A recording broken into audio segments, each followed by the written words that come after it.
Hi guys, and welcome back to my channel. Today we are reviewing A Quiet Place Part 2. Before we dive into A Quiet Place Part 2, I should probably explain where I stand on this Quiet Place universe. I thoroughly enjoyed the first one, but it isn't without its problems. I found it very hard to take the universe for a reality because my mind just kept telling me that essentially this world would just be impossible. Like, no one could live in these environments. Going upstairs would kill you. Opening a door would kill you. Breathing would kill you. It's just, I find it untangible at times to believe that it's real. Like, seriously, there's this one part in the first one, drives me nuts every time I see it.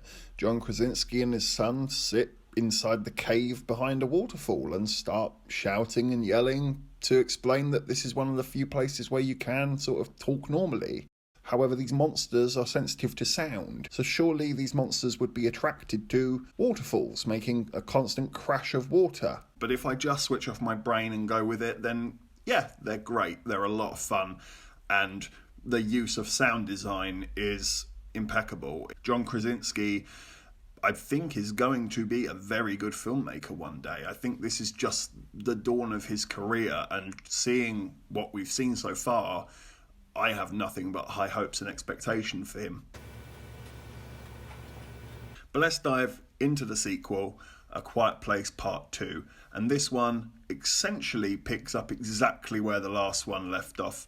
They have a little bit of a rewrite about the ending of the first one, which I can see why they did that, but it did annoy me a little bit. It removes the reality for me. But what's left of the Abbott family, I believe is their name, continues in this world, essentially. I'm trying not to give away spoilers. I realise that sounds so vague, but that really is the plot. It is just like the next day. So A Quiet Place Part 1 ends, and A Quiet Place Part 2 is the day after, essentially. They meet new people, the world is given a little bit more depth and explanation, you find out the tiniest bit of information about these creatures, and it does all expand this universe, and it does make it feel more real. But it does seem to be solely focused on that, rather than delivering much of a plot, and that bothered me a little bit. It seemed to just be copying pretty much most apocalyptic shows, movies, in this sort of humanity is the villain type of path, and I'm sick to death of it. You have all these monsters and creatures of incredible design that have completely altered the state of play, but it's this mug that I'm meant to be scared of. I find that so weak, personally. I'm sure some of you will disagree with that, but that's just my opinion on it. But this film wasn't all bad, in my opinion. I think there's a lot to enjoy here. I think sequels in general are really hard to do. They're very hard to capture what you loved about the first one, but also evolve it at the same time. You can lose a lot of love for doing that. People will moan that it's changed. It's not the thing I fell in love with anymore. It is a tricky path to walk, and I think they actually do it quite well here. I just think it's too safe, though. Killian Murphy, I think he's a fantastic addition. I thought he was such a breath of fresh air. I think the film would have suffered if he wasn't in it and it was just focused on the kids and the mother. The cinematography and the directing through a lot of the action sequences are stunning. They're brilliant. They're just so nice to look at times. Even if you're not invested, you can just look at it and go, wow, that's pretty intense, or just, that looks gorgeous. The writing is simple enough. I think you can only commend somebody who can tell a story without much dialogue in it at all. There is a bit more in this one than there is the first one. They still play by their own rules.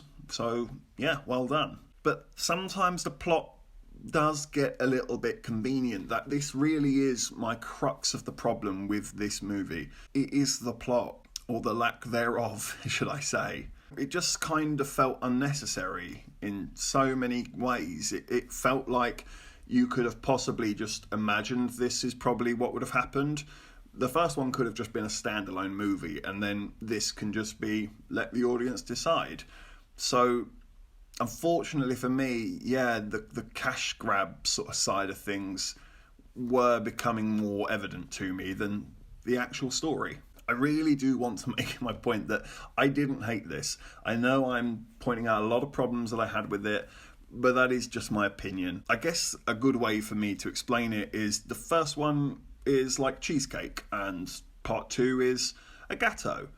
They're both good, they're both tasty, but if you're asking me, I prefer cheesecake. If you prefer gâteau, that's fine. I'm going to give A Quiet Place Part 2 an 8 out of 10.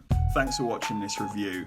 If you could leave a like, comment and subscribe, let me know what you thought of the movie in the comment section below, and I look forward to seeing you on the next one.